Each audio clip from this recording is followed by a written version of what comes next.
Jewish Channel's Week in Review.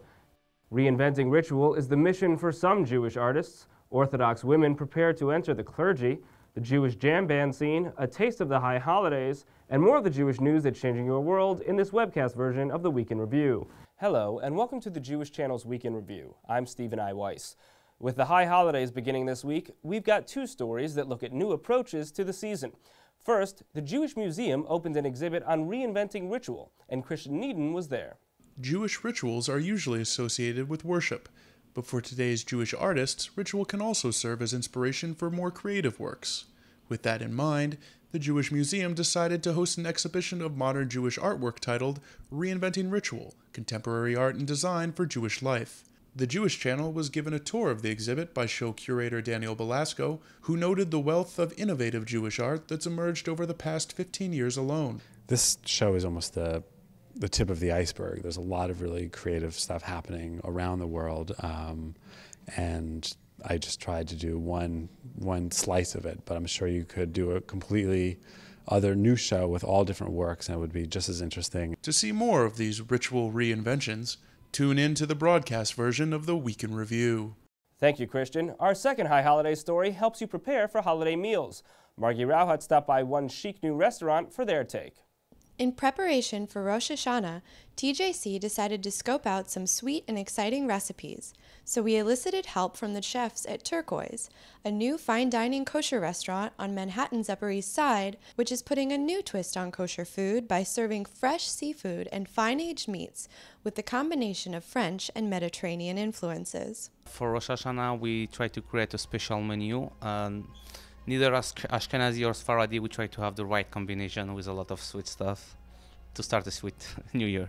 To see how these dishes are prepared, see the full broadcast version of the Week in Review. Thank you, Margie. Continuing the theme of starting a new year, this week saw the start of the first ever seminary for Orthodox female clergy, Yeshivat Maharat. Rebecca Honig-Friedman reports.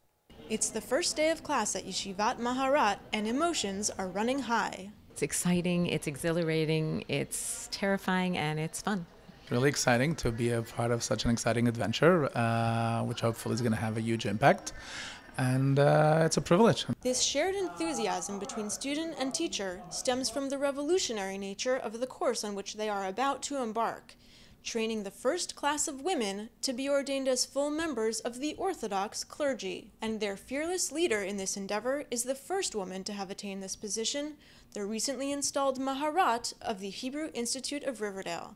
The title Maharat is an acronym for the Hebrew words meaning spiritual, halachic, and Torah leader, and was created by the Hebrew Institute's Rabbi Avi Weiss as a female equivalent to rabbi. It's always been a goal of mine to create an institution to perpetuate what I started. The goal is to have many women understand that this is a career option and a choice. To get an inside look at the yeshiva, check out the full broadcast version of the Week in Review. Thank you, Rebecca. Finally, summer is coming to a close, and one of the hallmarks of that season for many are the countless music festivals around the country, and particularly those for jam bands. Amid the thousands of tents and marathons of music, Jews attending these music festivals have carved out a special community of their own. Shlomo Weprin checked out the scene to produce this special report. Jam bands are famous for their massive, devoted followings. The Grateful Dead had their Deadheads, Fish had Fish Heads, and these days a wide variety of jam bands keep that spirit alive with summer music festivals. And while Jews have always been welcome and had a place at such festivals, a distinct Jewish community can increasingly be found at various festivals, setting up their own subcultures, games, and even Sabbath rituals. At two such festivals, Camp Bisco and Desderata, the Jewish subculture is so pervasive that for many Jews in attendance, it may as well be a Jewish festival. Even non-Jewish musicians who perform at these festivals have taken notice. There's a lot of Jewish participants at these festivals, particularly at Bisco up here in New York too, and I guess, you know, now that I think about it, seems like most of the time we come through the Northeast, out in Philly and all the way up.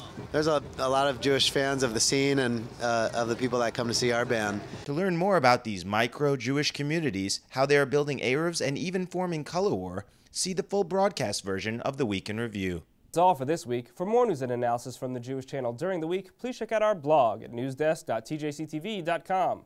For the full broadcast version of the Week in Review, including additional stories, interviews, and features, please stop by the Jewish Channel on cable. From all of us here at the Jewish Channel, be well. The Jewish Channel is available on cable: IO Optimum Cable Channel 291, Time Warner Cable Channel 528, RCN Channel 268, Verizon Fios Channel 900, and Cox Cable Channel 1.